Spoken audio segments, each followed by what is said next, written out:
Hello students, welcome to our YouTube channel career planet. Myself Surendra Gurwani. Worksheet discuss कर रहे थे हमें पता है कौन सी वर्कशीट डिस्कस करने वाले हैं, वो है इलेक्ट्रॉनिक्स। एक वर्कशीट हम सॉल्व कर चुके थे, इसमें ऑब्जेक्टिव क्वेश्चन और कुछ शॉर्ट कॉन्सेप्चुअल क्वेश्चन थे। आज हम डिस्कस करेंगे इसके आगे कुछ बड़े क्वेश्चंस, कुछ न्यूमेरिकल इस चैप्टर के। ठीक है, तो एक बहुत इंपॉर्टेंट चैप्टर है सेमीकंडक्टर डिवाइसेस, ज़्यादा नंबर कंटेन करता है। आपको पता है 6 मार्क्स आरबीएससी में और 8 मार्क्स सीबीएसई में कंटेन करता है। ठीक है, तो चलो हम इस वीडियो को स्टार्ट कर लेते हैं। आज की वर्कशीट का पहला क्वेश्चन देखो, what is rectification, draw the figure of bridge wave rectifier. तो rectification is the process to convert AC into DC. ये तो आपको पता है रेक्टिफिकेशन क्या होता है, रेक्टिफायर में यूज होता है। और रेक्टिफायर क्या करता है, एसी को डीसी में कन्वर्ट करता है। ठीक है, तो rectification is the process in which we convert AC signal into DC signal. ठीक है, so converting of AC signal into DC signal is called rectification. अब आ जाओ, इसमें पूछा है draw the figure of bridge wave rectifier. तो वैसे आपने पढ़ा है रेक्टिफायर टोटल 3 तरह के हो गए। पहला है हाफ वेव रेक्टिफायर, जिसमें एक सिंगल डायोड यूज होता है और आधी वेव का ही रेक्टिफिकेशन होता है। सेकंड होता है full wave rectifier. Full wave rectifier का नाम फुल वेव इसलिए है क्योंकि वो पूरी वेव का रेक्टिफिकेशन करता है और 2 डायोड यूज होते हैं। तो फुल वेव रेक्टिफायर का एक और फॉर्म है जिसको तीसरा रेक्टिफायर कह सकते हैं, यह है ब्रिज वेव रेक्टिफायर। ब्रिज, तो ब्रिज बनेगा, इसमें 4 डायोड यूज होते हैं, 4 डायोड्स का इसमें यूज होता है। तो draw the figure of bridge wave rectifier, तो हमें ब्रिज वेव रेक्टिफायर का डायग्राम ड्रॉ करना है। तो वो डायग्राम देखो इस तरह से आएगा। ठीक है, जिस सिग्नल का रेक्टिफिकेशन करना है एसी सिग्नल का, वो आपका एसी सिग्नल यहाँ पर आपने इनपुट में दे दिया। ठीक है, इनपुट, फिर आपने यहाँ पर ये लगाया ट्रांसफार्मर। ये आपका ट्रांसफार्मर है, ट्रांसफार्मर का यूज करते हैं इसमें। ट्रांसफार्मर की प्राइमरी कॉइल में लगाएंगे इनपुट सिग्नल और सेकेंडरी कॉइल में हम लगाते हैं डायोड्स का कॉम्बिनेशन। ठीक है, अब यहाँ पर देखो आप 4 डायोड्स लगाए हैं, इसको कहते हैं ब्रिज वेव रेक्टिफायर। ठीक है, इसमें ये है P1, ये P2 और ये है S1। सेकेंडरी कॉइल के लिए S1 S2 और प्राइमरी कॉइल के लिए P1 P2। ठीक है, करंट जो पास होगा S1 से जाएगा, ये पॉइंट हो गया आपका A। ठीक है, ये पॉइंट हो गया X और ये पॉइंट हो गया Y। आउटपुट करंट हमेशा X to Y फ्लो करता है, इसको कहते हैं, ये X to Y फ्लो करता है हमेशा। ठीक है, ये अपनी साइकिल चेंज कर लेगा। इसकी 2 साइकिल होती है, पॉजिटिव साइकिल और दूसरी होगी नेगेटिव साइकिल। पॉजिटिव साइकिल में भी output current X to Y flow होगा और नेगेटिव साइकिल में भी output current X to Y flow होगा। ठीक है, तो ये डीसी करंट का प्रॉपर्टी है कि करंट की डायरेक्शन एक ही डायरेक्शन करंट में फ्लो होना चाहिए, यूनि डायरेक्शन करंट होना चाहिए। तो ये उसका अरेंजमेंट है। तो ब्रिज वेव रेक्टिफायर का आपको डायग्राम बनाने को बोला था। ठीक है, अब जब करंट फ्लो होगा यहाँ से, तो देखो आप A से D1 से होता हुआ, X to Y से होता हुआ, D2 से होता हुआ करंट रिटर्न हो जाएगा। ठीक है, जब करंट अपोजिट फ्लो होगा, ये आपका पॉजिटिव साइकिल, ये आपका नेगेटिव साइकिल। जब करंट अपोजिट फ्लो होगा तो D3 से होता हुआ, X to Y से होता हुआ, D4 से होता हुआ वापस करंट इधर आ जाएगा। ठीक है, तो ये साइकिल कंप्लीट होती है करंट की। वर्किंग हालांकि इसमें नहीं पूछी है, मैंने आपको थोड़ा सा वर्किंग का आइडिया दिया है। ठीक है, तो ये ब्रिज वेव रेक्टिफायर, ये भी एक टाइप का फुल वेव रेक्टिफायर होता है। तो ध्यान से देखना बच्चों, क्या पूछा है, फुल वेव रेक्टिफायर पूछा है। तो आपको 2 डायोड वाला बनाना है, जिसमें आपको ट्रांसफार्मर यूज करते हो, सेंटर टैप। और अगर आपको बोला है ब्रिज वेव रेक्टिफायर बनाओ, तो ये डायग्राम बनाना है। ठीक है, इस डायग्राम में आपको मेन ध्यान रखना है पोलैरिटी का, कि कौन सा P है, कौन सा N है। जब करंट D1 से पास होगा, ये ध्यान रखना है, जब D1 से पास होगा करंट, तो X to Y से होता हुआ, D2 से होता हुआ वापस रिटर्न हो जाएगा। तो D1 और D2 दोनों सेम बायस है, सेम तरीके से लगे हुए हैं। और फिर D3 एंड D4 ये दोनों भी सेम फॉर्मेट में जुड़े हुए हैं। ठीक है, तो यहाँ पर कंफ्यूज ना हो, डायग्राम में कोई डायोड उल्टा मत कर देना। ये डायोड दोनों एक जैसे हैं और ये दोनों भी एक जैसे हैं। ठीक है, जब एक केस में पॉजिटिव हाफ साइकिल में D1 कंडक्ट करेगा तो साथ साथ D2 भी कंडक्ट करेगा। D3 D4 रिवर्स बायस होते हैं। जब रिवर्स साइकिल में, नेगेटिव साइकिल में D3 D4 कंडक्ट करेंगे, उस समय D1 D2 रिवर्स बायस्ड होते हैं, तो ये करंट फ्लो नहीं करते हैं। D3 से X to Y होता हुआ, D4 से होता हुआ करंट रिटर्न हो जाता है। ठीक है, तो ये वर्किंग भी अगर आपसे पूछी जाए तो आपको याद होनी चाहिए। ये डायग्राम तो आपको याद करना ही है, राइट। चलो आगे, अब पहला क्वेश्चन तो हमने पढ़ा कि what is rectification and draw the bridge wave rectifier. ठीक है, तो ब्रिज वेव रेक्टिफायर तो हमने बना दिया। दूसरा क्वेश्चन पूछा है इन अ ट्रांजिस्टर, तो रेक्टिफायर के बाद सीधा ट्रांजिस्टर की बात हो रही है इसमें। In a transistor why is the base made thin in comparison to emitter and collector. Emitter और कलेक्टर की कंपैरिजन में जो बेस होता है वो थिन क्यों होता है? डायग्राम तो आपने बनाई है, इसका डायग्राम आपने पढ़ा ही है। देखो, जो एनपीएन हो या पीएनपी ट्रांजिस्टर हो, इसका डायग्राम कुछ इस तरह से होता है। ये पी, ये एन और ये पी। ठीक है, आसपास के thick part emitter and collector होते हैं, मिड का थिन पार्ट बेस होता है। ठीक है, तो बेस का थिन होना क्यों जरूरी है ये आपसे यहाँ पर पूछा है कि why is the base made thin in comparison to emitter and collector. तो आपको पता है थिन क्यों होता है, क्योंकि एमीटर का काम है चार्ज कैरियर्स को एमिट करना। ठीक है, एमीटर का काम चार्ज कैरियर्स को एमिट करना है, राइट। जैसे मैंने बनाया पीएनपी ट्रांजिस्टर, तो मैं अगर इसको बनाऊं पीएनपी की जगह अगर मैं इसको बनाता हूं एनपीएन, तो इलेक्ट्रॉन से मैं आपको समझाऊं। देखो, एनपीएन मैंने बना दिया, ये बेस है। एनपीएन, पीएनपी और एनपीएन दो तरह के ट्रांजिस्टर होते हैं। ठीक है, तो पहला जो एमीटर होता है, इसको एमीटर क्यों कहते हैं? क्योंकि ये चार्ज कैरियर्स को एमिट करता है। ठीक है, ये चार्ज कैरियर्स को एमिट करेगा। अब ये एमिट करेगा तो ये चार्ज कैरियर बेस के थ्रू होते हुए कलेक्टर में जाते हैं। ठीक है, अब बेस का थिन होना जरूरी है क्योंकि ये 2 to 5% इलेक्ट्रॉन, तो ये यहाँ पर बेस पार्ट जो है ये इलेक्ट्रॉन 2 to 5% इलेक्ट्रॉन गेन कर लेता है मतलब एक्सेप्ट कर लेता है, या मतलब आप कह सकते हो कि बेस आपका पी टाइप का है, इसमें 2 to 5% होल्स हैं, वहाँ ये इलेक्ट्रॉन डिफ्यूज हो जाते हैं। रिमेनिंग आप देखो 95 से 98% तक इलेक्ट्रॉन्स कहाँ पहुँच जाते हैं? कलेक्टर में। ठीक है, तो आप देख रहे हो यहाँ पर बेस का थिन होना इसलिए ज़रूरी है तो कि ये परसेंटेज कम रहे और ये परसेंटेज ज़्यादा रहे। बेस का थिन होना इसलिए ज़रूरी है कि most of the charge carrier जो एमिटर एमिट करता है, चाहे इलेक्ट्रॉन या होल हो, most of the charge carriers कहाँ पहुँच जाएँ? किस रीजन में? कलेक्टर रीजन में। ठीक है, so in a transistor why is the base made thin in comparison to emitter and collector. तो आप लिख सकते हो so most of charge carriers, चाहे इलेक्ट्रॉन हो या होल हो, most of charge carriers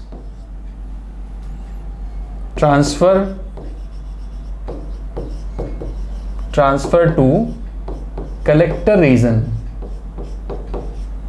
emitter emit करता है, कलेक्टर कलेक्ट करता है, बेस दोनों को कनेक्ट करता है, बेस दोनों को जोड़ता है बस। ठीक है, तो बेस का थिन होना इसलिए जरूरी है क्योंकि most of the charge carriers easily कहाँ ट्रांसफर हो जाएं?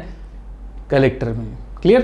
तो ये ट्रांजिस्टर की वर्किंग का मेन इंपॉर्टेंट पार्ट है, इसलिए आपको बेस जो है थिन मेड किया जाता है। क्लियर? नेक्स्ट देखो अगला क्वेश्चन, ये तो आपने पढ़ लिया था, ब्रिज वेव रेक्टिफायर है। अगला देखो, make the full IV characteristics curve of ideal PN junction diode. Full IV characters curve for ideal PN junction diode, define dynamic resistance forward bias state. ठीक है, तो फुल कर्व बनाना है, IV graph बनाना है ideal diode के लिए। तो full graph कैसे बनेगा? देखो,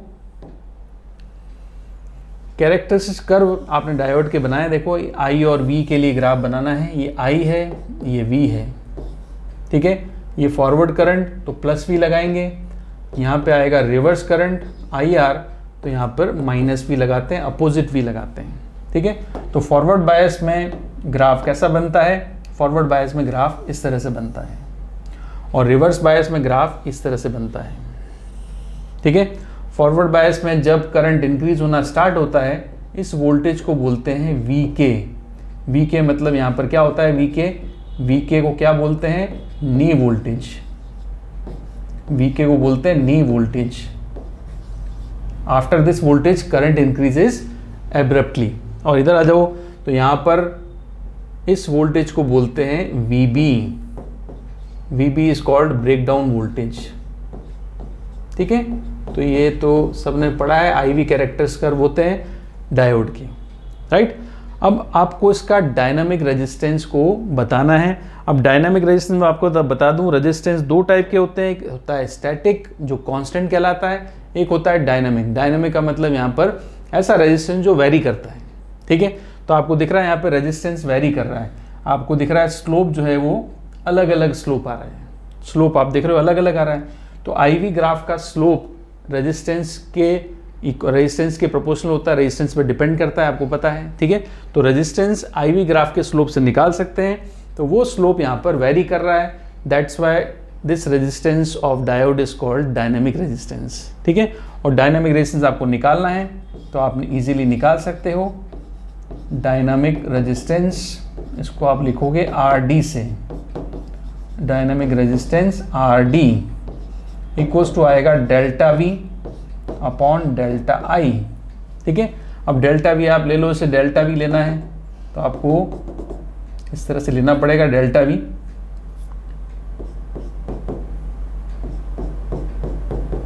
ठीक है, तो वेरिएशन, वोल्टेज का वेरिएशन लेना है तो ये डेल्टा V आएगा, और करंट का वेरिएशन लेना है तो ये डेल्टा I आएगा। ठीक है, तो this is change in current delta I and this is change in voltage delta V। तो delta V upon delta I से हम रेजिस्टेंस निकाल सकते हैं। अलग अलग केस में ये अलग अलग आ रहा है, that's why it is called dynamic resistance. ठीक है, अब देख लो और क्या पूछा था इसमें। तो IV कैरेक्टर ड्रॉ कर लिया, डिफाइन डायनामिक रेजिस्टेंस डिफाइन करना था, डायनामिक रेजिस्टेंस फॉर्मूला लिखना था, डिफाइन करना था, ये हमने कर लिया। नेक्स्ट देखो, what do you understand by logic gate, draw a symbol for XOR gate and also the truth table. Next case में आपसे पूछा है कि लॉजिक गेट क्या होता है, लॉजिक गेट से आप क्या अंडरस्टैंड करते हैं, क्या समझते हैं। तो लॉजिक गेट क्या होता है, एक डिजिटल सर्किट होता है जो लॉजिकली बेस्ड होता है, जिसके ऑपरेशन लॉजिकली बेस्ड होता है। ठीक है, तो जिसमें 2 इनपुट और 1 आउटपुट होता है। लॉजिक गेट को हम इजीली डिफाइन कर सकते हैं। ठीक है, तो एक ऐसा डिजिटल सर्किट है जिसमें इनपुट्स 1 या मोर देन 1 इनपुट्स होते हैं एंड सिंगल आउटपुट होता है। ठीक है, and which is based on logical condition, logical operation. तो ऐसा गेट जो लॉजिकल ऑपरेशन पे बेस्ड है और जिसमें एक या एक से ज़्यादा इनपुट्स और 1 आउटपुट होता है। ठीक है, तो ये लॉजिक गेट है। Definition, draw the symbol of for XOR gate and also truth table. अब XOR गेट की बात करें तो OR गेट के साथ XOR गेट का सिंबल बनाना है पहले। तो सिंबल आप बना सकते हो, देखो ऐसे, ये कौन सा गेट है, OR गेट है। ठीक है, और यहां पर एक साइन और बनाएंगे और ये होंगे इसके 2 इनपुट्स, ये 2 इनपुट्स है A एंड B। ठीक है, तो A एंड B तो क्या हो गए, 2 इनपुट्स हो गए, राइट। और Y क्या हो गया इसका, Y हो गया इसका आउटपुट। ठीक है, तो Y इसका आउटपुट हो गया। अब Y को कैसे लिखते हैं, ये भी लिखोगे A प्लस और हो गया, और के साथ ही सर्कल बना लेंगे। A सिंबल ये है और XOR का, इसका मतलब होता है A B bar plus A bar B, dot लगा दें। अब देखो Y कैसे मिलेगा, A B के इन्वर्टेड वैल्यू के साथ मल्टीप्लाई होगा प्लस A का इन्वर्टेड वैल्यू B की एक्चुअल वैल्यू से मल्टीप्लाई होगा, और इन दोनों को हम जोड़ देंगे तो हमें मिलेगा Y, आउटपुट मिल जाएगा। ठीक है, तो हमें इसकी ट्रुथ टेबल बनानी है तो बना सकते हैं। देखो X लिखो, A और B लिखो इनपुट्स के लिए, ट्रुथ टेबल के लिए A लिखना है, B लिखना है। ठीक है, फिर आपको Y लिखना है, Y आपको इस फॉर्मेट में लिखना है, इस फॉर्म से लिखना है। ठीक है, तो ट्रुथ टेबल भी सबको बनानी आनी चाहिए, सबको आनी चाहिए ट्रुथ टेबल। अगर आपको इक्वेशन पता है, बुलियन एक्सप्रेशन कहते हैं इसको, अगर ये इक्वेशन या एक्सप्रेशन आपको पता है तो आप इजीली टेबल बना सकते हो, आपने सीखी होगी। तो ये इंपॉर्टेंट पार्ट होता है, इंपॉर्टेंट क्वेश्चन है बोर्ड एग्जाम्स में या कंपटीशन एग्जाम में। लॉजिक गेट का क्वेश्चन जरूर आता है। ठीक है, तो जितने भी लॉजिक गेट्स हैं उनके जितने भी एक्सप्रेशंस हैं और उनकी टेबल आपको बनानी आनी चाहिए। ठीक है, तो जैसे इसकी टेबल बना सकते हैं आप। तो इनपुट्स लिखें, सबसे पहले इनपुट्स देखो, ए का इनपुट है 0, बी भी हो गया 0, ठीक है। ए को कर दिया 0, बी को कर दिया 1, ए को कर दिया 1, बी है 0, ठीक है, दोनों 0 या दोनों में से कोई एक 1 और लास्ट में दोनों 1, ठीक है, ये हो गया। अब ए की वैल्यू क्या है, 0 है, तो बी बार की वैल्यू क्या हो जाएगी, 1। अब अगर ए 0 है तो ए अगर 0 है तो ये तो 0 हो गया। ए बार की वैल्यू 1 और बी क्या है, 0 है, तो ये तो वाई यहाँ पर क्या आएगा, 0 आएगा, ठीक है। इसको अंडरस्टैंड कर सकते हैं, आपको आता होगा सिंपल मैथमेटिक्स से। सिंपल मैथमेटिक्स से ए अगर 0 है तो बी तो 0 है, तो बी का बार क्या होगा, 1, बट 0 इंटू 1 क्या होगा, 0। फिर ये ए बार, तो ए अगर 0 है तो ए बार क्या होगा, 1, बट बी क्या है, 0 है, तो 0, 1 इंटू 0 तो 0 हो जाएगा, ठीक है। तो ये वाई आउटपुट क्या मिला आपको, 0। अब हम चलते हैं नेक्स्ट वाले में। ए अगर 0 है तो ये तो 0 हो गया, मगर ए अगर 0 है तो 0 का इन्वर्ट करेंगे तो 1, और बी यहाँ पे क्या है, 1, तो यहाँ पर आएगा 1 आपके पास। सेम सेकंड और थर्ड सेम होता है, दोनों 1 आ गए, ठीक है। अब लास्ट वाला देखो, ए अगर 1 है तो बी 1 है, तो बी 1 है तो बी का इन्वर्ट करेंगे तो 0 हो जाएगा, तो ये तो 0 हो गया। यहाँ पर ए 1 है तो ए का इन्वर्ट करोगे तो 0 आएगा, ठीक है। तो यहाँ भी एक 0 मिलेगा, यहाँ भी एक 0 मिलेगा, 0 प्लस 0 क्या हो जाएगा, 0, ठीक है। इस तरह से टेबल यहाँ पर कंप्लीट होती है। इसको कहते हैं truth table of XOR gate. सभी की ट्रुथ टेबल बनानी आपको आनी चाहिए, ठीक है। सिंबल भी आना चाहिए, टेबल भी आनी चाहिए, एक्सप्रेशन भी आना चाहिए। ये तो इतना तो आपको करना पड़ेगा अगर इजीली 2 मार्क्स गेन करने हैं तो, ठीक है। ये हमने कर लिया IV कैरेक्टर। नेक्स्ट देखो, draw the transistor based circuit diagram for not gate and also give its truth table. अब ये देखो, इस क्वेश्चन में क्या बोला है कि ट्रांजिस्टर बेस्ड सर्किट डायग्राम बनाना है नॉट गेट का। तो नॉट गेट के अगर हम ध्यान दें तो नॉट गेट का सिंबल तो आपको पता है, नॉट गेट का सिंबल ये है, एक सिंगल इनपुट होता है, एक सिंगल आउटपुट होता है, ए और ये हो गया वाई। तो वाई इक्वल्स टू क्या होगा, ए बार, ठीक है। तो एक सिंगल इनपुट और एक सिंगल आउटपुट, राइट। तो अब देखो ध्यान से, ये जो टेबल है आपका, इसमें इसका डायग्राम बनाना है जिसमें ट्रांजिस्टर आना चाहिए। तो एक्चुअली डायग्राम जो बनता है, जिसको कहते हैं रियलाइजेशन ऑफ बेसिक गेट्स, जो बेसिक गेट्स हैं हमारे पास, और एंड और नॉट, तीनों बेसिक गेट्स हैं, ठीक है। तो इन बेसिक गेट्स का रियलाइजेशन भी बोलते हैं इसको, या ऐसे ही बोल सकते हैं। रियलाइजेशन का मतलब इसके अंदर हम देखें, इसके अंदर जाएं अगर, तो इसके अंदर आप देखोगे कि डायग्राम इसके अंदर कैसे बनता है, इसकी जो वर्किंग है वो कैसे पॉसिबल है। तो उसका ट्रांजिस्टर बेस्ड डायग्राम इस तरह से आता है, ठीक है। ये है आपका इनपुट ए और ये है आपका आउटपुट वाई, ठीक है।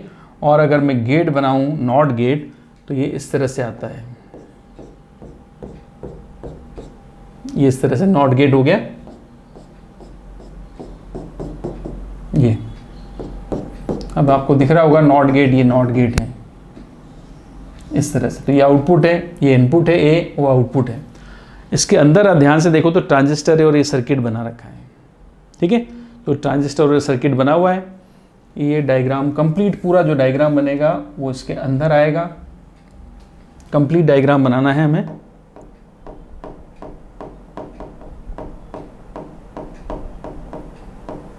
ठीक है। देखो इधर पूरा डायग्राम, मतलब पूरा रे डायग्राम बनेगा, सॉरी पूरा डायग्राम बनेगा और पूरे ट्रांजिस्टर में ये आपको मिलता है। तो ये पूरा सर्किट इसके अंदर आना चाहिए, थोड़ा सा बाहर जा रहा है, ये यहाँ पे मिला हो गया इस तरह से, ठीक है। तो ये यहाँ पर आएगा, ये यहाँ पर आएगा, इस तरह से आएगा। तो ये गेट यहाँ पर इस तरह से मिल जाएगा। इस आउटपुट को थोड़ा सा बाहर ले लेते हैं,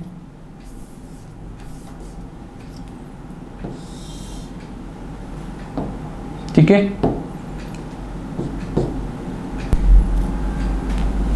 तो ये जो नॉट गेट में जो ट्रायंगल बनता है ये इस तरह से बन जाएगा और ये आपका आउटपुट हो गया वाई, ठीक है। तो ये नॉट गेट है। नॉट गेट के अंदर देखेंगे एक ट्रांजिस्टर, एक रेजिस्टेंस यहाँ लगा हुआ है, एक रेजिस्टेंस ये लगा हुआ है। ट्रांजिस्टर में कलेक्टर साइड ये वाली है, बेस साइड ये वाली है। कॉमन एमीटर ट्रांजिस्टर लगाया जाता है नॉट गेट के वर्किंग में, ठीक है। तो ये डायग्राम बनाना है आपको, इसको रियलाइजेशन भी कहते हैं गेट का। ट्रांजिस्टर बेस्ड डायग्राम ये है। इसी तरह से और का एंड का भी डायग्राम होता है। नेक्स्ट देखो, what is PN junction? Explain the process during its formation of junction surface. If this junction is forward biased, then explain the effect of depletion layer. तो ये जो क्वेश्चन है ये हम डिटेल में हम पढ़ चुके हैं क्वेश्चन बैंक में। हमने पढ़ा था what is PN junction, what is depletion layer, working of PN junction को पूरा समझाया, पूरा एक्सप्लेन किया था। तो आपको अगर इस क्वेश्चन का आंसर देखना है तो आप क्वेश्चन बैंक का जो हमने देखा था, क्वेश्चन बैंक में जो मेजर क्वेश्चन थे उसमें आपका एक क्वेश्चन है, क्योंकि कोई लास्ट के मेजर क्वेश्चन तो चैप्टर वाइज चल रहे हैं। किसी पार्ट में तो है रे ऑप्टिक्स के बहुत सारे क्वेश्चन, किसी में वे ऑप्टिक्स के। तो जो लास्ट पार्ट है उसमें आपके मिलेंगे सेमीकंडक्टर क्वेश्चन। तो उसमें आप ट्रांजिस्टर, PN जंक्शन डायोड पूरा सब्जेक्टिवली अच्छे तरह से एक्सप्लेन किया हुआ आप उसमें देख सकते हैं। ठीक है, तो क्वेश्चन रिपीट हो रहा है, बस आया क्वेश्चन एक इंपॉर्टेंट टाइप का क्वेश्चन है। मैंने आपको केवल क्वेश्चन पढ़वाना था इसलिए मैंने रखा है ताकि आप ये क्वेश्चन पढ़ सको। इस तरह से क्वेश्चन बनता है। ठीक है, तो PN जंक्शन, फिर आपका रेक्टिफायर, फिर PNP ट्रांजिस्टर, फिर एम्पलीफायर, ये 4 इंपॉर्टेंट क्वेश्चन तो हैं इसी। चलो आगे नेक्स्ट देखो, अब आ जाते हैं न्यूमेरिकल पे। न्यूमेरिकल भी आता है इसका, सेमीकंडक्टर को न्यूमेरिकल आ जाए तो न्यूमेरिकल कैसे करेंगे वो देख लेते हैं। ठीक है, अब देखो इधर फर्स्ट न्यूमेरिकल दिया है, calculate the electric current generated an intrinsic germanium plate at room temperature whose area is 2 × 10⁻⁴ metre square and width is 1.2 × 10⁻³ and potential difference 5 volt. Intrinsic charge carrier density 1.6 × 10⁻⁶ हो गया। For germanium at room temperature the mobility of electrons and holes 0.4 and 0.2 given है। ठीक है, तो ध्यान से देखो क्या क्या गिवन है, वैल्यू हम ले लेंगे इसमें से। क्या गिवन है? एरिया गिवन है। ठीक है, फिर विड्थ गिवन है, एरिया गिवन है, विड्थ गिवन है d, देन पोटेंशियल गिवन है v, फिर मोबिलिटी गिवन है इलेक्ट्रॉन की और मोबिलिटी गिवन है होल की, राइट। और एक चार्ज कैरियर डेंसिटी गिवन है n। ठीक है, तो intrinsic charge carrier density n। तो इस फॉर्म में अगर हम कंडक्टिविटी लिखते हैं तो आपको पता है सिग्मा इक्वल्स टू आता है NE mu E plus mu H. अब आपको पता है कंडक्टिविटी है, तो कंडक्टिविटी और वोल्टेज आपको और दे रखा है V। कितना वोल्टेज है? V भी दिया है 5 वोल्ट। ठीक है, तो कंडक्टिविटी से हम रजिस्टिविटी और रजिस्टिविटी से रेजिस्टेंस निकाल सकते हैं। हमसे पूछा है कैलकुलेट द इलेक्ट्रिक करंट, तो I इक्वल्स टू होता है V/R, ये आपको सबको पता है। तो अगर V आपको 5 वोल्ट दे रखा है तो हम एनी हाउ रेजिस्टेंस निकाल लें तो हम इजीली करंट निकाल सकते हैं। ठीक है, और रेजिस्टेंस के लिए चाहिए रजिस्टिविटी, और रजिस्टिविटी और लेंथ और एरिया चाहिए, और रजिस्टिविटी के साथ यहाँ पर हमें रजिस्टिविटी चाहिए जिसके लिए कंडक्टिविटी गिवन है। ठीक है, तो रेजिस्टेंस होता है R। मैं रेजिस्टेंस निकाल लेता हूँ। देखो रेजिस्टेंस निकाल लेंगे तो करंट भी आ जाएगा, R आ जाएगा तो करंट निकाल सकते हैं इजीली। रेजिस्टेंस होता है ρL/A। ठीक है, रो की जगह हम लिख सकते हैं 1/σL/A। ठीक है, लेंथ और विड्थ ये गिवन है, D और L एक ही बात है, वो यहाँ लेंगे हम, क्योंकि ये जो आपको दे रखा है इंट्रिंसिक जर्मेनियम प्लेट, उस प्लेट की लेंथ गिवन है, विड्थ गिवन है, वही as a length of semiconductor use करेंगे हम। ठीक है, तो लेंथ गिवन है, सिग्मा गिवन है, सिग्मा हम निकाल लेंगे, एरिया निकालेंगे, तो यहाँ से क्या निकालोगे? रेजिस्टेंस। तो रेजिस्टेंस का फॉर्मूला ये रहा। ठीक है, और एक बार रेजिस्टेंस आ गया तो हमें क्या चाहिए? करंट। करंट क्या होता है? V/R। R की वैल्यू पुट कर लेते हैं, R की वैल्यू पुट कर लेते हैं। देखो V है, R की वैल्यू पुट करोगे तो आएगा L, फिर आएगा sigma into A, sigma into A। ठीक है, सिग्मा है, R की वैल्यू पुट करोगे, सिग्मा है ऊपर चला गया और L नीचे रह गया। ठीक है, यहाँ पर हम वैल्यू पुट कर लेते हैं, सिग्मा की वैल्यू पुट कर लेते हैं। सिग्मा की वैल्यू है NE mu E plus mu H। ठीक है, फिर आएगा V, फिर आएगा एरिया, फिर आएगा लेंथ, लेंथ यहाँ विड्थ जो गिवन है। ठीक है, ये फॉर्मूला आपको लगाना है करंट के लिए। अब इस फॉर्मूले में आप वैल्यू पुट करोगे, N की इलेक्ट्रॉन डेंसिटी, इलेक्ट्रॉन की डेंसिटी गिवन है, फिर आप पुट करोगे वैल्यू E की, फिर आप पुट करोगे म्यू E और म्यू H, फिर ये वैल्यू पुट करोगे हम। ठीक है, तो तो ये सारी वैल्यू पुट करके आंसर निकालते हैं। इसमें एन की वैल्यू कितनी है भाई, आई निकालना है। एन की वैल्यू, इलेक्ट्रॉन डेंसिटी कितनी है, ये रही, विड्थ गिवन है, इलेक्ट्रॉन डेंसिटी की वैल्यू ये रहा 1.6 इंटू 10⁻⁶। फिर इलेक्ट्रॉन चार्ज 1.6 इंटू 10⁻⁻19, ये भी गिवन है। फिर म्यू ई और म्यू एच ऐड कर देते हैं चलो, तो म्यू ई और म्यू एच कितना होगा, म्यू ई गिवन है 0.4 और 0.2, दोनों है 0.4 0.2, इलेक्ट्रॉन की 0.4 है, होल की 0.2 है, दोनों को ऐड कर दो 0.6 हो गया। तो मैं यहाँ पे ब्रैकेट में लिख देता हूँ 0.6, सीधा इसको ऐड कर दिया। फिर हमें वोल्टेज मल्टीप्लाई करना है, तो वोल्टेज कितना है 5 है, और फिर एरिया मल्टीप्लाई करना है लास्ट में, तो एरिया कितना है, एरिया की वैल्यू गिवन है 2 इंटू 10⁻⁴। कन्वर्जन नहीं दे रखा तो आप इजीली पुट कर सकते हो। फिर डिवाइड बाय विड्थ और लेंथ, वो कितनी गिवन है 1.2 इंटू 10⁻⁻3। ठीक है, ये जो वैल्यू सारी मीटर में है, एम के सिस्टम में, स्टैंडर्ड सिस्टम में, तो कन्वर्जन की कोई ज़रूरत नहीं है, हमने कर दिया। राइट, इस पूरी वैल्यू को हमें कैलकुलेट करना है। इस पूरी वैल्यू को कैलकुलेट करेंगे, वैल्यू मिलेगी हमें 1.28 इंटू 10⁻13, 1.28 इंटू 10⁻13 एम्पियर ये करंट है। ठीक है, तो ये आपको सॉल्व करना है, कैलकुलेशन करके देखोगे आप। नेक्स्ट देखो, द करंट एम्प्लीफिकेशन फैक्टर है alpha, current amplification factor alpha for any transistor in common base configuration है। कॉमन बेस दिया है या 0.99 दिया है, तो आपको समझ में आना चाहिए कि अल्फा की वैल्यू 0.99 है, क्योंकि अल्फा की वैल्यू है जो लेस देन 1 होती है, बीटा की वैल्यू तो 1 से बड़ी होती है। Then change in collector current when there is 5 milli ampere change in emitter current, तो हमें निकालना है डेल्टा आई सी। आपको बोला है calculate change in collector current if change in emitter current is 5 milli ampere. तो अल्फा इक्वल्स टू, आपको पता है फॉर्मूला, अल्फा इक्वल्स टू होता है delta I C upon delta I E, क्योंकि बेस तो कॉमन हो गया, बेस का मीन लेंगे हम, बेस कॉमन है, तो delta I C upon delta I E. ठीक है, तो delta I C upon delta I हो गया। तो अल्फा की वैल्यू गिवन है, हमें चाहिए कलेक्टर में चेंज, कलेक्टर करंट में चेंज चाहिए डेल्टा आई सी, ये क्या होगा alpha into delta I E. ठीक है, तो अल्फा की वैल्यू कितनी है 0.99 और डेल्टा आई की वैल्यू 5 पुट कर दो, मिली एम्पियर में हम इसको रहने देंगे।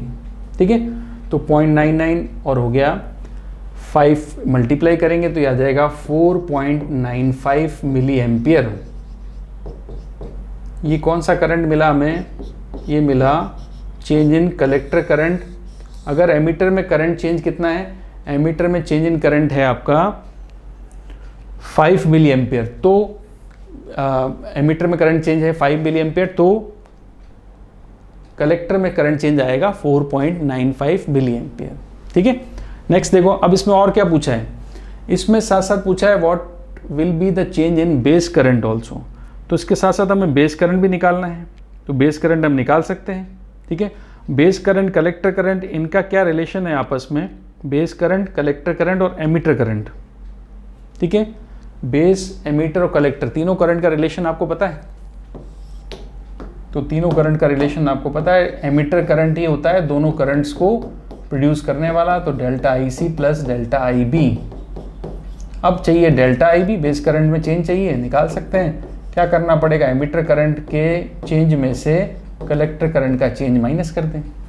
ठीक है, इजी है, तो हम क्या करेंगे 5 में से 4.95 माइनस कर देंगे, मिली एम्पियर चल रहा है, मिली एम्पियर में आंसर आएगा। तो डेल्टा आई बी की वैल्यू आ गई 5 माइनस 4.95, तो 0.05 milli ampere, it is change in base current. ठीक है, तो अल्फा और बीटा के रेशियो, अल्फा और बीटा की वैल्यू से उनमें करंट्स का जो रेशियो होता है उसमें एक करंट आपसे पूछ लेते हैं, तो इंपॉर्टेंट फॉर्मूला है, इंपॉर्टेंट तरीका है ये। ठीक है, नेक्स्ट देखो, अभी लास्ट क्वेश्चन आ रहा है इसका, ट्रांजिस्टर का जो है, सेमीकंडक्टर का, इलेक्ट्रॉनिक्स का लास्ट क्वेश्चन जो ट्रांजिस्टर पर बेस्ड है। Connect in common emitter configuration, power supply 8 volt if there is collector circuit and potential drop is 0.5 on resistance 800 ohm connected in series with the collector. If the current amplification alpha again 0.96 given है, alpha की value कितनी है 0.96। ठीक है, तो alpha अगर 0.96 given है, फिर आपको बोला है इसमें कैलकुलेट बेस करंट। तो सबसे पहले आप देखो ट्रांजिस्टर का कॉन्फ़िगरेशन कैसा है, कॉमन एमिटर कॉन्फ़िगरेशन है, ठीक है। तो कॉमन एमिटर कॉन्फ़िगरेशन है और आईसी की वैल्यू आपको यहाँ पर आईबी की वैल्यू पूछी है और आईसी की वैल्यू यहाँ पर गिवन नहीं है, ठीक है। तो गिवन नहीं है तो आईसी की वैल्यू गिवन नहीं, तो आईसी की वैल्यू हम निकाल सकते हैं। आईसी की वैल्यू सबसे पहले हम निकाल लें, ठीक है। फिर हम निकाल लेंगे यहाँ पर आईबी की वैल्यू और अल्फ़ा गिवन है, अल्फ़ा गिवन है हालांकि, बट अल्फ़ा तो हमारे काम का नहीं है क्योंकि कौन सा कॉमन एमिटर कॉन्फ़िगरेशन है। कॉमन एमिटर कॉन्फ़िगरेशन में आपको पता है करंट गेन जो होता है वो बीटा होता है, तो अल्फ़ा से हम बीटा तो निकाल ही सकते हैं। अल्फ़ा इक्वल्स टू कितना है 0.96, तो क्या हम बीटा निकाल सकते हैं अल्फ़ा की हेल्प से। तो बीटा इक्वल्स टू आपको पता है फॉर्मूला क्या होता है, बीटा इक्वल्स टू होता है अल्फ़ा अपॉन 1 माइनस अल्फ़ा। तो beta equals to alpha upon 1 minus alpha, तो 0.96 अपॉन 1 माइनस 0.96, ठीक है। तो 1 माइनस 0.96 तो 0.04 हो गया, और 0.04 को अगर हम डिवाइड करेंगे 0.96 में तो पॉइंट से पॉइंट हटा के 96/4 ये आ जाएगा आपके पास 24। बीटा की वैल्यू आपको पता है हमेशा 1 से बहुत बड़ी होती है, बीटा आ गया 24, और बीटा इक्वल्स टू होता है आईसी अपॉन आईबी, ठीक है। आईसी अपॉन आईबी होता है, तो beta equals to IC upon IB होता है अगर, तो आपसे क्या पूछा है इसमें, कैलकुलेट बेस करंट। तो आईबी को इधर लिख देता हूँ, आईबी हमें चाहिए तो हमें क्या करना पड़ेगा, कलेक्टर करंट अपॉन बीटा करना पड़ेगा, ठीक है। तो कलेक्टर करंट हमारे पास नहीं है तो कलेक्टर करंट हम निकाल सकते हैं इजीली। देखो कलेक्टर करंट निकालने के लिए potential drop, there is a collector circuit and the potential drop of 0.5 on resistance 800 ohm. तो आईसी की वैल्यू आएगी वीसी अपॉन आर। तो कितना पोटेंशियल ड्रॉप है 0.5, आर कितना है 800 ओम। देख लो आप 0.5 वोल्ट का पोटेंशियल ड्रॉप हुआ 800 ओम रेजिस्टेंस पर, potential drop is on 800 ohm resistance, ठीक है। तो 800 ओम रेजिस्टेंस में पोटेंशियल ड्रॉप आएगा तो 0.5 अपॉन 800 कर सकते हैं, उसकी वैल्यू आ जाएगी हमारे पास आईसी, ठीक है। तो आईसी की वैल्यू हम यहाँ से निकाल सकते हैं, राइट। तो आईसी की वैल्यू निकालें तो ये आ जाता है 625 मिली एम्पियर, 10⁻³ आएगा, पॉइंट्स में आंसर आएगा, इसको मिली में कन्वर्ट कर दिया गया है, ठीक है।